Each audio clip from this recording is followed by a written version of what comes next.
enjoyed every moment that I had with Marlon. Juan de Marco being the first film that we did together was such an amazing experience because he was just there for you, you know. They sprung a scene on us. And the majority of the scene is me kind of babbling. I didn't know the words. Your name is De Marco, that's Italian. You were brought up in Mexico, and when you speak English, you speak it with a Castilian accent. Marlon said, "Don't worry, kid. You know, I'll hook you up." So he cut this sort of patch of dialogue out of the script, and he said, "Here's what I'm going to do." He asked where the cameras were going to be, found out and everything. So he said, "I want a cup of coffee in the scene." Got a cup of coffee. And he held the cup like this. I was directly across from him. And he put that piece of paper with the lines right there, where his coffee cup was hiding from every angle. And he sat there in the scene holding that cup of coffee, taking a sip, and letting me read my words, you know.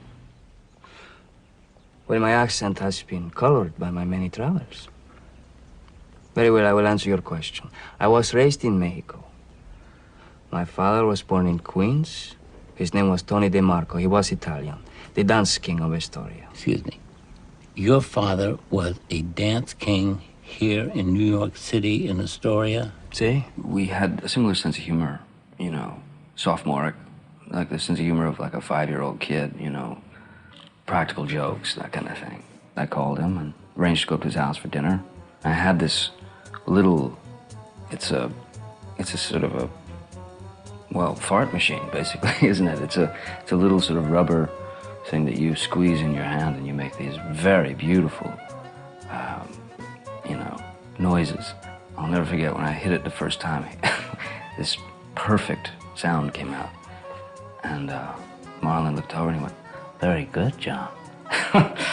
And so then I proceeded to really start nailing it. And he wasn't hip to it. He didn't see the thing at all.